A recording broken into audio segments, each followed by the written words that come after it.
Chrysalis Chats. My name is Tanya, and like a caterpillar to a butterfly, I help people metamorphosize their diets and lifestyles to be plant-based. I'm stoked to talk with you today. The whole video is about bananas. You guessed it based on the title, how to pick good bananas. That's the first part of this video. The second part is going to be what I love about bananas and why I suggest that you consider adding them as a part of your regular diet as somebody who's transitioning to a plant-based diet or who is already 100% vegan. We're just going to nerd out on bananas and tell you why they're so awesome and encourage you to consume more of them in your life. And then the third part of this video is actually going to be me talking about my own life right now and what's going on that's kind of like bananas in a really cool way, and I'm excited to share with you for the upcoming week of Chrysalis Chats starting on Wednesday. So with that said, let's dive into it. Bananas. Okay, how do you pick a good banana? Well, I probably held this up to the camera and some of you were like, Tanya, that is way too ripe. That is like a very ripe banana. And yes, friends, it is true. As you can see, there's some spots here and there's some brown spots as well. And even notice the stem, it came off when I was actually removing this from the larger bunch. This actually just came off because it was so ripe. There's some dogs playing around if you hear them in the background. Oh, there's one. Aren't they cute? But anyway, so it's so ripe that like it fell off, and some people might be like, you know, this is only, look at the smile. This is only banana bread at this point. And I would say, you know what? I disagree. I don't think this is just a banana bread banana. This is actually something that is amazing, and I do mean amazing, to turn into a plant-based dessert. So you've probably seen on YouTube already, there's a bunch of people out there talking about really kick butt, kind of like vegan ice cream or whatever, how to do it at home, super quick DIY. Well, that's a great way to use these. You put them in the freezer, you chop them up, right? You have them on hand. It's not like you need to do anything special. It's literally like, oh, I let my bananas ripen too much. Cut them up, put them in the fridge, and then, rather the freezer, and then, you know, you use them when you're ready. You just pull them out, put them in the food processor or the blender, add whatever you like to that. I like almond milk. You can also do stuff like oat milk, cashew milk, anything along those lines, even soy milk. Add some cacao, add some cinnamon, get creative with it. It's like your own little dish. Chia seeds, of course, because that's an awesome source of protein, and it also adds a really nice texture to it. I learned about that in the context first of banana porridge, and it is so good. Okay, so anyway, how do you pick a good banana? Because that's the first part of this video. Well, you want to pick a banana that is organic, I would say. And the reason I say that, you know, you hear me, sorry if there's some static, I'm fixing the microphone, but anyway, you hear me in a lot of my videos talk about, oh, you know, you want to get organic produce whenever possible. And of course, there's a lot of different reasons for that. But with bananas in particular, I find that it's super important for the flavor as well. Not only the health benefits of going organic, and again, you can check out my previous videos on that, but the taste. So one thing, just like story time real quick, because I like to ground things with real life examples. So I'm into composting, right? And I might do a future video on vermicomposting. That's composting with worms. But anyway, point being, you know, basically like when you add a banana peel to a worm compost bin, it will kill the worms. And the reason that is because most of the time in conventional agriculture especially, they actually coat on pesticides like you would not believe, and fungicides as well, to bananas. And so the peels of conventional bananas are not going to be as good for you, friends, in a nutshell. Not to say you're eating the peel, of course, but what I've noticed for like just general pleasure of eating food is that conventionally grown bananas are not as sweet, they're not as flavorful as organic bananas. It's just one of those produces, if that's even proper usage of that word, that it doesn't taste the same. It tastes better organic, okay? So first thing you can do when you're picking out your bananas from the store is get organic bananas. The second thing you want to look out for is that bunch of bananas, is it totally green? And I've had varying levels of success with this, and I'm sure that most, if not all, of the banana pods or branches that we see bunches at the store were picked off the tree when they were green. However, the more ripe they are when you purchase them, I've found just from general experience, the better they're gonna ripen. And I think part of that is probably just because they were closer to becoming actually ripe on the tree before they were harvested. So they had like more of a tree ripe experience. Obviously they weren't ripe, or they would not be green, right? But at the same time, just look out for that. The third thing you want to look out for when selecting bananas is the texture of the peel. And what I mean by this is if the bunch of bananas is green, it's obviously going to be a little more firm than like a super ripe banana. Like you can see right here, that's like it's actually still pretty firm because this isn't like gone bad or whatever. Like this is a good example. That's kind of like a dramatic bruise. It's a little soft, right? But you don't want to get a banana that feels super duper firm on the edges, and you'll notice that they're kind of like stretched out and elongated almost. And those are the ones that, if you look at a banana tree and how bananas actually grow, they were like either hidden from the sunlight and they were in the very back of the larger branch or whatever, and they were deprived of not only sunlight but water, and so they just don't taste as good. When you end up eating that, it's going to be like kind of a mushy, weird consistency, not banana mushy in a good way, but like pasty. I can't even really truly describe it to you, friends, but just trust me when I say that you want to look out. Just make sure it doesn't seem like there's a gargantuan banana peel. Like you don't want an inch of peel before you actually hit banana fruit, if that makes any sense. So those are my top 3 tips for what to look out for when getting bananas from the grocery store. As I mentioned in yesterday's video with papaya, you can actually use bananas in a brown paper bag to ripen other fruits. Pro tip, it's amazing. It works 10 times out of 10. They release a gas that's only known to them, and it's actually pretty amazing. But with that said, if you need to ripen up your own bananas, you can also just put them in a brown paper bag and they'll go like that, okay?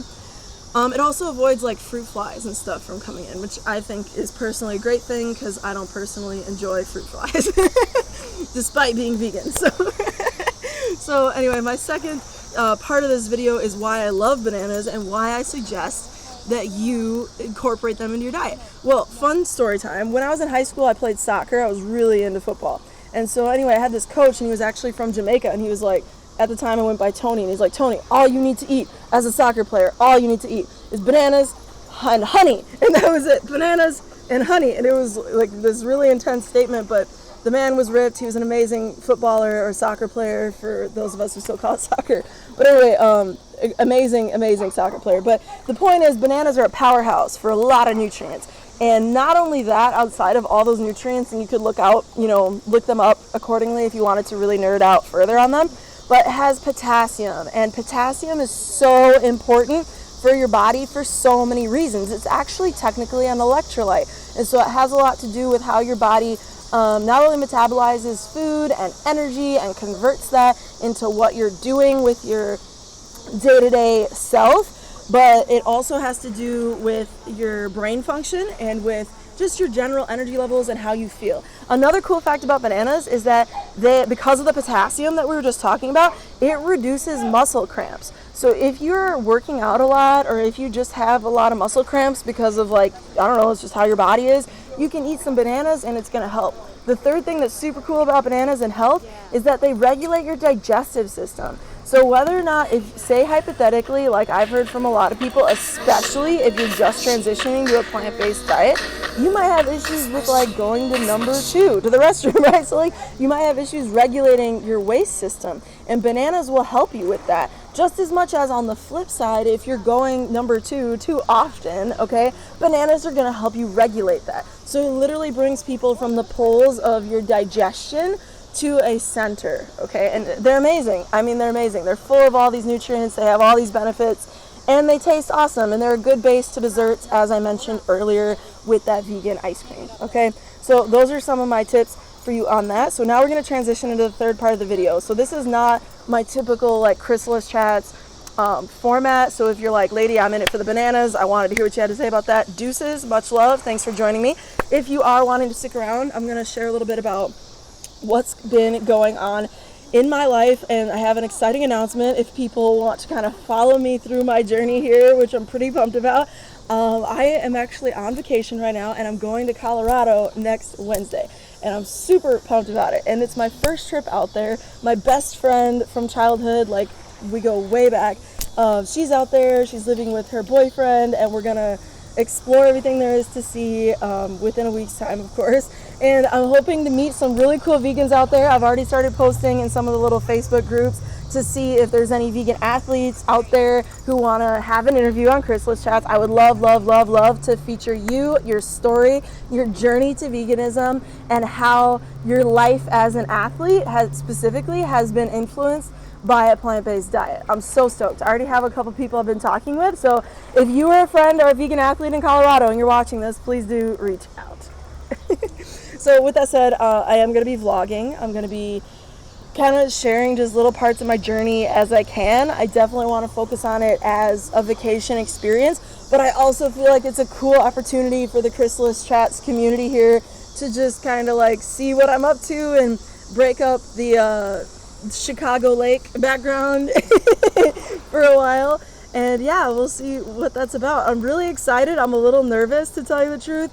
I haven't been out there, like I said, but I hear amazing things. And anybody who's been in the Chrysalis Chats community for a while knows that I'm huge on environmental conservation and sustainability and, natural landscapes and just really peaceful places on Earth in general. And so I'm pumped to be there. Another random update is I'm having some terrible allergies. I get them like clockwork. Nothing to be disturbed about. However, they are like a pretty intense part of my life. I could do a whole other video on that if you wanted me to, including remedies. Literally, people, if you want that, just put a comment down below. I'll make it happen. Okay? But with that said, I'm sipping on some tea right now, and it's so good. I don't know if you can just see my like rim with that, or you can see, the actual tea. But I didn't have any coffee today, and because of my allergies, you might notice my voice is a little raspier than usual. And I am having a tincture, which is super helpful, but since I didn't have any coffee yet today, I am having this tea. And I put some rooibos, some chai, and an echinacea tea bag in here. And then I put some coconut sugar and some almond milk, and I put on top of it, which you might not really be able to see, some cinnamon. And it's so good. I'm actually going to take a sip now. Yeah, that's good. That's definitely really good. In retrospect, I'll probably add a little bit more coconut sugar. I've been really on the coconut sugar lately. I don't know what it is, but it just, my body loves it. It feels good. I have been off of the white sugar for a long time because my body just let me know, like, tongue, we don't like that. White sugar makes me feel inflamed and just like gross in general, but coconut sugar, because I've been feeling called to like add it to some of my beverages and whatnot lately, even some spicy things I've been cooking. Coconut sugar is the stuff. I highly recommend it.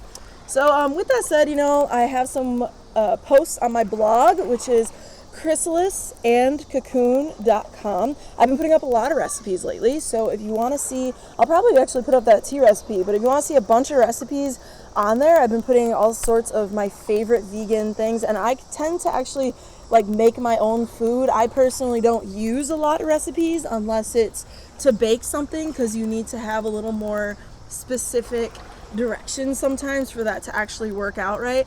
But with that said, friends, I am excited to share with you some of the things I've been cooking up in my kitchen. I've been taking some photos, and I would love to interact with you in that way. If you ever want to look at that, it is available at chrysalisandcocoon.com. As always, the link is in the description of this vid down below. Also on Instagram, check out Chrysalis Chats.